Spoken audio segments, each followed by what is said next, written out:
Hello friends, good evening. मैं Soni ma'am teaching exam में आप सभी का स्वागत है। आज हम कुछ क्वेश्चन करेंगे। उस क्वेश्चन के माध्यम से समझेंगे कि होम मैनेजमेंट क्या है, उसका वहाँ से कैसे क्वेश्चन बनता है, इसके बारे में थोड़ा देख लेते हैं। तो आज का जो फर्स्ट नंबर हमारा क्वेश्चन है, जीवन स्तर को प्रभावित करने वाले कारक कौन से हैं। तो हमें ये बताना है कि जो हमारा जीवन स्तर होता है उसको कौन कौन सा जो स्तर होते हैं प्रभावित करते हैं। तो धन की क्रय शक्ति, जो धन की क्रय शक्ति है वो हमारे जीवन स्तर को क्या करती है, प्रभावित करती है। तो सही हो जाएगा। पारिवारिक आय, जो हमारा पारिवारिक आय होता है वो भी हमारे जीवन स्तर को क्या करता है, प्रभावित करता है। सी नंबर ऑप्शन है परिवार का आकार। परिवार का आकार भी हमारे जीवन स्तर को जो है कि प्रभावित करता है कि हमारे परिवार में कितनी संख्या है, कितने लोग हैं, कितने लोग काम करने वाले हैं, कितने लोग आश्रित हैं। तो ये भी जो है कि हमारा सही हो जाएगा। फिर ऑप्शन डी है राष्ट्रीय आय। राष्ट्रीय आय भी हमारे जीवन स्तर को प्रभावित करता है। उपरोक्त सभी, तो यहाँ जो है ऑप्शन हमारा आंसर नंबर क्या हो जाएगा, डी नंबर आंसर सही हो, ई नंबर आंसर सही हो जाएगा, उपरोक्त सभी। तो इसके माध्यम से थोड़ा हम आगे समझना चाहेंगे कि इसके बारे में तो क्या और क्या क्या जो है कि हमारे जीवन स्तर को प्रभावित करता है। तो इसके अलावा और है स्थान भी प्रभावित करता है हमारे जीवन स्तर को, जो कि इन्वायरमेंटल हमारा कैसा स्थान है, कहाँ किस स्थान पे हम रह रहे हैं, कैसा हमारे इन्वायरमेंटल है, वो भी क्या है कि हमारे जीवन स्तर को प्रभावित करता है। शिक्षा भी बहुत बड़ा साधन है जो कि हमारे जीवन स्तर को क्या करता है, प्रभावित करता है। अगर शिक्षा नहीं है तो अशिक्षित लोग को ज़्यादा जानकारी नहीं होती है, 10 लोग के सामने बात कर नहीं पाते हैं। तो इसीलिए गृहिणी को भी शिक्षित बनाना चाहिए, शिक्षा प्रदान कराना चाहिए। तो ये हमारे शिक्षा भी जो है कि जीवन स्तर को प्रभावित करेगा। हमारा संस्कृति कल्चर, जो हमारा संस्कृति है वो भी हमारे जीवन स्तर को प्रभावित करता है। किसी का कोई और कल्चर होता है या किसी का कहीं का और, जैसे बिहार का कोई और होगा, यूपी में कोई और है, तो जैसे तो इसलिए तो हमारा जो है ये कल्चर यानी कि संस्कृति हमारे जीवन स्तर को प्रभावित करता है। और उसके बाद देख लेते हैं कि जीवन स्तर के हमारे प्रभावित करने वाले कमाने वालों की संख्या। परिवार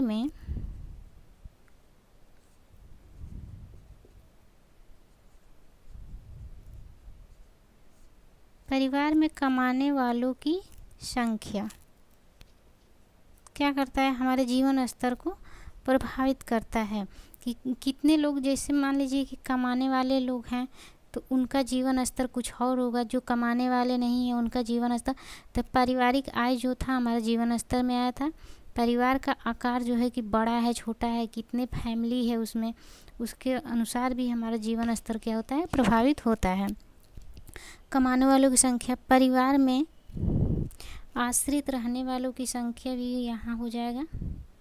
कितने लोग न कमाने वाले हैं, जो लोग आश्रित हैं कमाने वालों पे, तो उनकी संख्या भी क्या है कि हमारे जीवन स्तर को प्रभावित करती है। उसके बाद देख लेते हैं कि जो होता है कि जीवन स्तर जो होता है कहाँ से आया है, तो ये उत्प्रेरक तत्व से आया है। कहाँ से आया है कि उत्प्रेरक तत्व से आया है। तो देख लेते हैं जो उत्प्रेरक तत्व है वो कितने हैं वो देख लेते हैं हम लोग थोड़ा।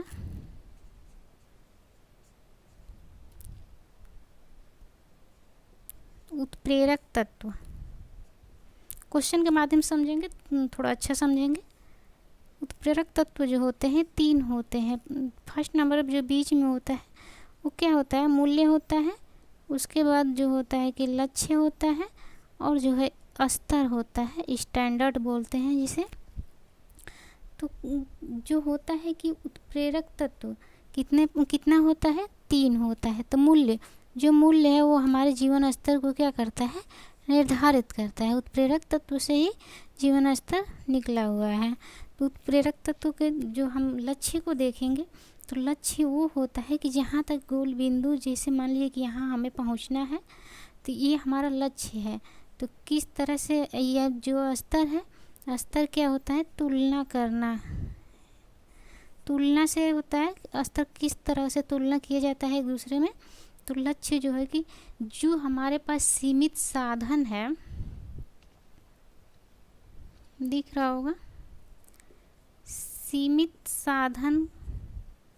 सीमित साधन से ही हमें क्या करना है कि अपने लक्ष्य की प्राप्ति करना है, वहाँ तक पहुँचना है। जैसे मान लीजिए कि हमारे पास अगर 10 रुपया ही है तो हमें 10 रुपया में क्या क्या ख़रीदना है। तो अगर मान लीजिए कुछ ख़रीदना है, हमें दाल ख़रीदना है, चीनी ख़रीदना है, तो 10 रुपये, तो हम मान लेते हैं कि हमारे पास क्या है कि 100 रुपये है। तो हम ऐसे इस प्रकार, ये सीमित पैसा है जो, ये हमारे पास क्या है, एक साधन है। क्या है, साधन है एक हमारा, क्या करने के लिए, दाल और चीनी खरीदने के लिए। तो दाल और चीनी जब खरीदेंगे तो एक ही कोई नहीं ले लेंगे, इस मात्रा में इसको हम ये साधन को यूज करेंगे कि ताकि हम दोनों की पूर्ति हो सके। तो लक्ष्य क्या हमारा था, दाल और चीनी को खरीदना, तो हम अपने लक्ष्य तक पहुंच जाएंगे। तो ऐसे ये होता है कि हम अपने लक्ष्य तक सीमित साधन में कैसे पहुंच सकते हैं। और जो लक्ष्य जो हमारा होता है वो कितने प्रकार का होता है, 2 प्रकार का होता है। जो हमारा लक्ष्य होता है वो कितने प्रकार का होता है, एक लक्ष्य जो हमारा होता है लॉन्ग टर्म होता है, और दूसरा जो होता है शॉर्ट टर्म होता है। तो लॉन्ग टर्म जो होता है लक्ष्य होता है वो क्या होता है कि ज़्यादा दिन तक चलता है। अब दिखाई नहीं देगा ना यहाँ से, 1 मिनट, थोड़ा मैं आगे बढ़ रही हूँ, मिटा दे रही हूँ, यहाँ से बता दे रही हूँ। लक्ष्य जो होता है एक लॉन्ग टर्म होता है, एक जो होता है शॉर्ट टर्म होता है। तो लॉन्ग टर्म जो होता है, जैसे कि घर खरीदना है, हमने बताया आप लोग को, हमारा लक्ष्य क्या है, घर खरीदना, घर बनवाना,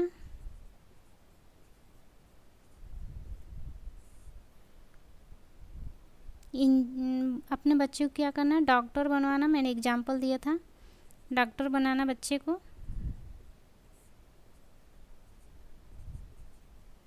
ऐसे जो है कि बड़े शादी ब्याह करना, एग्जाम्पल है सब, शादी करना बच्चे का। तो ये जो है क्या है, हमारा लॉन्ग टर्म जो है कि गोल है, और जो हमारा गोल है ये लॉन्ग टर्म है। जो शॉर्ट टर्म होता है, जैसे मान लीजिए होता है कि मार्केट जाना है, मार्केट जाना क्या हो जाएगा, शॉर्ट टर्म में हो जाएगा। खाना बनाना, यहाँ सिर्फ मैं थोड़ा आप लोग को याद करने के लिए, रिकॉल करने के लिए ही बता रही हूँ, नहीं तो फिर मैं आगे बढ़ूँगी नेक्स्ट क्वेश्चन पे। जिससे शॉर्ट टर्म हो गया, फिर कपड़ा खरीदना भी हो जाता है। ये सब क्या होता है कि ये शॉर्ट टर्म गोल में आता है। तो आगे देख लेते हैं, आगे क्वेश्चन नंबर, नेक्स्ट क्वेश्चन पे चलते हैं।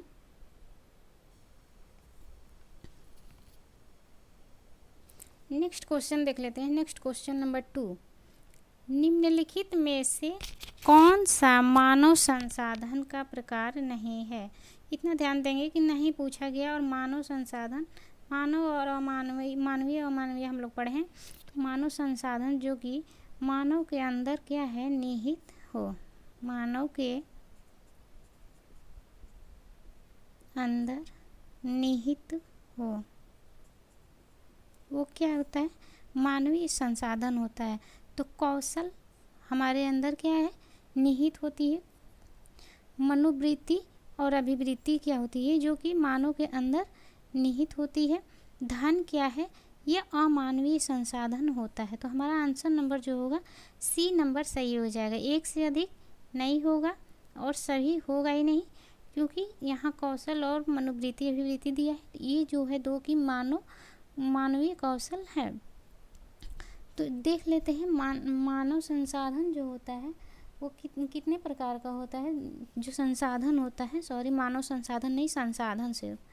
तो संसाधन जो होता है कितने प्रकार का होता है? तो मैं यहाँ से क्वेश्चन थोड़ा सा मिटा दे रही हूँ और यहीं से कर दे रही हूँ। चलिए रहने देती हूँ इसको। संसाधन, यहाँ से हम लोग देख लेते हैं। संसाधन, जो संसाधन कितने प्रकार का होता है? 2 प्रकार का होता है। कौन कौन सा? एक मानवीय होता है, दूसरा क्या होता है कि अमानवीय होता है। तो मानवीय और अमानवीय। तो मानवीय संसाधन वो होता है जो कि मानव के अंदर निहित होता है, जैसे कि हमारे एग्जाम्पल में देख लेंगे, कौशल, रुचि, इच्छा, अभिवृत्ति, मनोवृत्ति, ये देख लेंगे हम लोग। मनोवृत्ति और अभिवृत्ति भी है, कौशल भी है, हमारी क्या होती है? क्षमता। ये क्या होता है कि हमारे अंदर जो होता है कि निहित होती है शक्ति। तो ये जो है कि मानवीय में आता है। और अमानवीय, अमानवीय जो कि जिसे हम चुरा सकते हैं, छू सकते हैं, देख सकते हैं, वो क्या होता है? अमानवीय होता है। जैसे धन, हम लोग क्वेश्चन में ये सबसे यही हमारा जो था आंसर था, धन,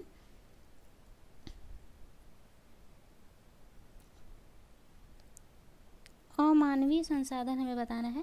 तो जो कुछ भी हम जैसे मानव के अंदर निहित होता है ना, उसे छोड़ के तो वो हमें बताना है। तो देखिए धन, जैसे ले लीजिए पेन और पेंसिल, पेंसिल हो गया, पेन हो गया, कॉपी, किताब, जो भी हमें सब दिखाई दे रहा है, मेज, कुर्सी, जो हमें क्या है कि ये हमारा वाइट बोर्ड, ये सब क्या है कि अमानवीय संसाधन है। जैसे ये मेरा मार्कर, क्या हो सकता है? इसे फ़ोन हो गया हम लोग का, मोबाइल, आईपैड, चाहे जो भी हो, वो सब क्या है? अमानवीय संसाधन में आता है कि जो कि चुराया जा सकता है। ये क्या होता है? अमानवीय संसाधन होता है। मानव के अंदर जो निहित होता है, ज्ञान भी होगा। ये सब क्या होता है कि हमारे अंदर हमारी ईमानदारी हो जाएगी। ईमानदारी हमारा कौन देख सकता है? कोई नहीं देख सकता है कि हम ईमानदार हैं कि बेईमान हैं, ये कोई नहीं देख सकता है। तो ये सब क्या होता है कि ये मानव के अंदर निहित होता है। ये सब मानवीय संसाधन होते हैं। अब मानवीय संसाधन के कुछ ऐसी वर्ड है कि जिसको है कि निकिल और डार्सी ने क्या माना था, और जो है कि ग्रास एंड कैंडल ने क्या माना था, वो देखना है। तो एक समय होता है अपवाद में, समय को किसने मानवीय माना था और किसने जो है कि अमानवीय कहा था? तो ग्रास एंड कैंडल ने क्या कहा था समय को? ग्रास एंड कैंडल ने समय को क्या बताया था? मानवीय बताया था। समय को मानवीय कौन बताया था? Grass and candle. Grass and candle ने। समय को अमानवीय बताया था किसने? निकिल एवं डार्सी ने। निकिल एवं डार्सी ने।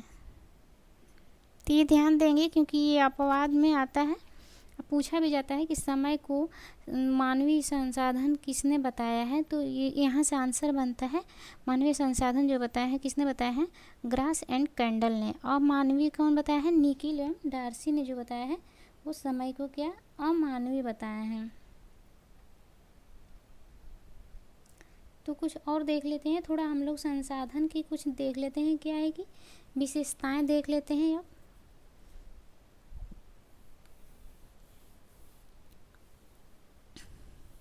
संसाधन की क्या देख लेते हैं? संसाधन की विशेषता। फिर नेक्स्ट क्वेश्चन पे चलते हैं। संसाधन की क्या विशेषताएं? संसाधन की क्या विशेषताएं हैं?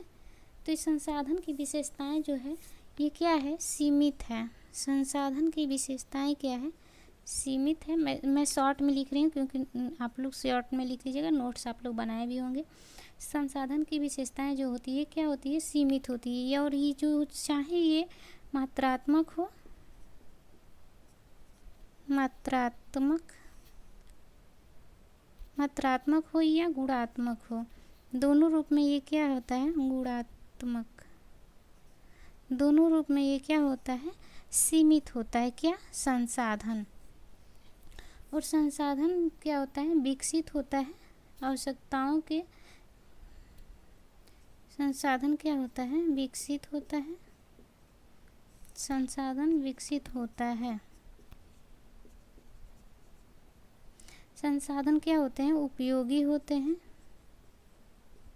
सभी संसाधन क्या होते हैं, उपयोगी होते हैं। संसाधन का क्या होता है कि पारिवारिक संबंध होता है। संसाधन जो होता है पारिवारिक संबंध से जुड़ा हुआ होता है। उसके बाद जो होता है कि संसाधन में ये 4R दिया गया है, 4R दिया गया है। तो 4R दिया गया है तो ये क्या है, पहले 3R था अब 4R हो गया है। तो जो 4R है, पहले हम लोग 3R देख लेते हैं, 1 मिनट। 3R देखते हैं तो 3R क्या है वो देख लेते हैं। Reduce,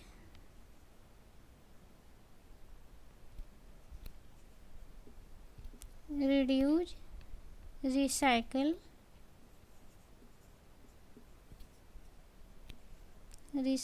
reuse. तो इसका मतलब क्या होता है, रिड्यूज यानी कि प्रयोग क्या करें, कम करें। प्रयोग करना क्या करें, संसाधन का कम करें। और रिसाइकिल यानी कि पुनः यूज कीजिए, पुनः चक्रण कीजिए। दोबारा उसी संसाधन को बार बार, जैसे है कि बॉटल हो जाएगा, इसमें एग्जाम्पल में आ जाएगा बॉटल, जो प्लास्टिक का बॉटल है वो आ जाएगा। तो ये सब क्या होता है कि रीयूज होता है, बार बार उसको यूज किया जाता है। और जो होता है कि कम प्रयोग करें, जैसे कोयला होता है, ये क्या होता है कि ये यूज करने के बाद फिर नहीं बनता, जैसे पेट्रोल हो जाएगा, डीजल हो जाएगा, ये सब ख़त्म होने वाले संसाधन है, दोबारा यूज नहीं कर सकते। रिड्यूज दूसरे रूप में प्रयोग करें, दूसरे रूप में क्या करें, प्रयोग करें।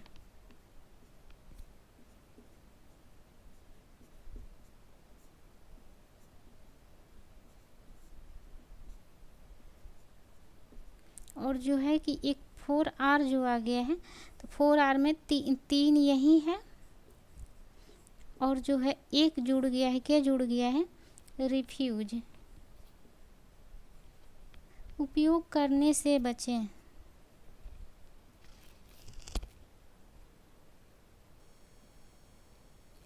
नहीं दिख रहा है ना,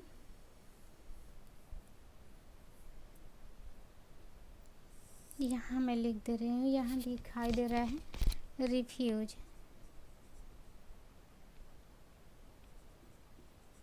क्या करें, उपयोग करने से क्या करें, बचें। उपयोग करने से बचें। आप लोग लिख लीजिएगा, थोड़ा मैं बोल दे रही हूँ, बोलने से तो सब समझ में आ ही रहा है, सुनाई भी दे रहा है। तो देख लेते हैं थोड़ा और आगे। हम लोग संसाधन देख रहे हैं, तो संसाधन में देख लेते हैं थोड़ा। प्राकृतिक क्वेश्चन कम ही हो पाया, लेकिन यहाँ से क्वेश्चन बहुत ज़्यादा बनेगा, इसलिए मैं पढ़ा दे रही हूँ आप लोगों को। प्राकृतिक संसाधन देख लेते हैं इसी में। प्राकृतिक संसाधन कितने प्रकार के होते हैं, तो ये भी होता है जो 2 प्रकार का होता है। एक होता है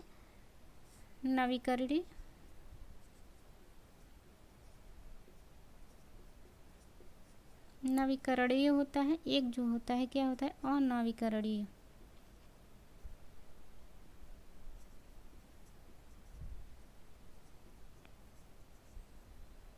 नवीकरणीय और अनवीकरणीय। तो नवीकरणीय जो होता है हम इसका अनेक बार इस्तेमाल कर सकते हैं। ये क्या है, जिसका हम है कि अनेक बार क्या कर सकते हैं, इस्तेमाल कर सकते हैं। लिख दे रही हूँ मैं, इसका हम अनेक बार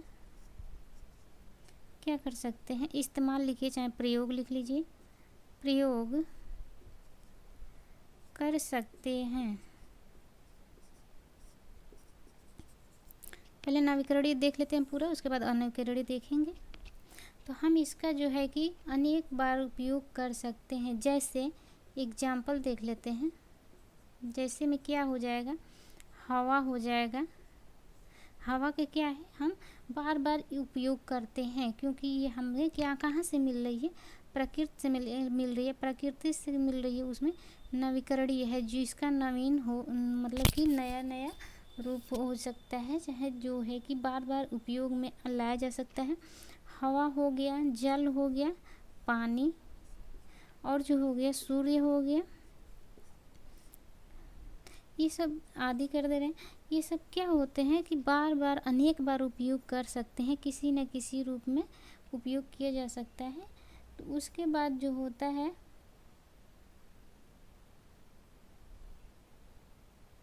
देख लेते हैं, अनवीकरणीय एक होता है ना।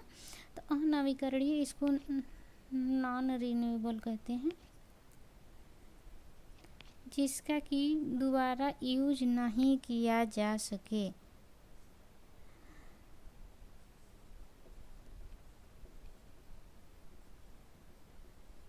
जिसका दोबारा यूज ना किया जा सके। तो ये क्या होता है, केवल एक बार ही प्रयोग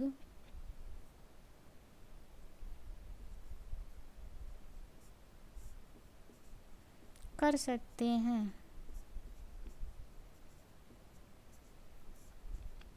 केवल इसका क्या कर सकते हैं, एक बार प्रयोग कर सकते हैं। जैसे में देख लीजिए, एग्जाम्पल हो जाएगा कोयला।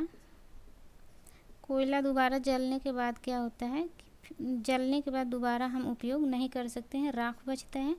पेट्रोल, जैसे हम मान लीजिए कि पेट्रोल हो गया, डीजल हो गया, ये सब क्या होता है, जैसे मान लीजिए कि पेट्रोल हम एक बार अपनी गाड़ी में डलवा लेंगे, तो उसके बाद गाड़ी चल गई, तो उसके बाद क्या होता है कि इसका जो उपयोग होता है फिर दोबारा से हम नहीं कर सकते हैं, केवल एक बार ही इसका उपयोग कर सकते हैं। तो नवीकरणीय और अनवीकरणीय समझ में आ गया होगा आप लोगों को।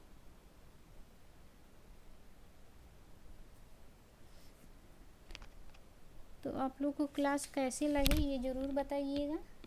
और देख लेते हैं, थोड़ा और आगे देखते हैं। प्राकृतिक संसाधन हो गए, प्राकृतिक संसाधन के बाद देख लेते हैं हम लोग जो होता है कि, और आगे देखते हैं क्लास को। थोड़ा सा और ज़्यादा मैं लंबा क्लास नहीं करूँगी, थोड़ा सा और देख रही हूँ। एक होता है जो होता है सामुदायिक संसाधन। सामुदायिक यानी कि सार्वजनिक। सामुदायिक संसाधन यानी कि हमारे समुदाय में हमारे सब लोग यूज कर सकते हैं, चाहे कोई भी हो उसका प्रयोग कर सकता है। तो सामुदायिक संसाधन, तो सामुदायिक संसाधन हम देख लेते हैं। यह संसाधन क्या होता है कि सार्वजनिक होता है। क्या होता है, यह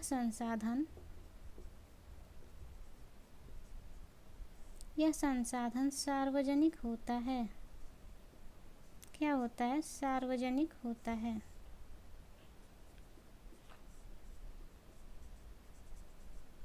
तो सार्वजनिक में जैसे हम एग्जाम्पल में देख लेते हैं, जैसे में कौन क्या क्या ऐसा है जो कि सभी लोग यूज कर सकते हैं। जैसे पार्क हो गया, पार्क को कोई भी यूज कर सकता है। स्टेशन, एग्जाम्पल यही ये एग्जाम्पल आता भी है कि कौन सा सार्वजनिक संसाधन है, छाटिए। रोड हो गया, रोड लिखिए चाहे सड़क लिखिए।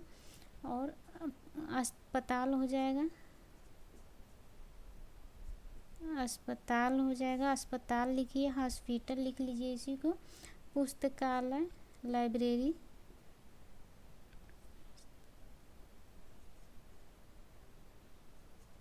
पुस्तकालय,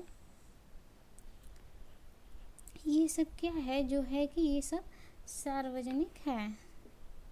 तो यहाँ तक आप लोग को समझ में आ गया होगा। तो ये जो है कि इम्पॉर्टेंट टॉपिक था, मैं इसीलिए आप लोग को क्वेश्चन के माध्यम से समझा दी हूँ। ज़्यादा क्वेश्चन भी नहीं हो पाया, लेकिन हाँ 2-4 टॉपिक जो भी है क्लियर हो गया होगा। तो मैं क्लास को यहीं स्टॉप कर रही हूँ, और नेक्स्ट क्लास में आगे क्वेश्चन के माध्यम से ही मैं सोची हूँ कि आगे करूँ। तो मेन टॉपिक ही मैं कराऊँगी, ये नहीं है कि होम मैनेजमेंट पढ़ा रही हूँ तो होम मैनेजमेंट को मैं पूरा विस्तार से इसे एक एक टॉपिक पढ़ाऊँगी, ऐसे कुछ नहीं है। मैं जो इम्पोर्टेंट टॉपिक मुझे लगेगा उस चैप्टर से मैं वो टॉपिक आप लोग को पढ़ा दूँगी, जो कि पेपर के लिए हेल्पफुल हो। वहाँ से हेल्प हो जाएगा आप लोगों को, क्वेश्चन अच्छे आएंगे। तो आप लोग ज़रूर क्लास को देखिएगा, डेली जुड़ जाइएगा। Thank you so much.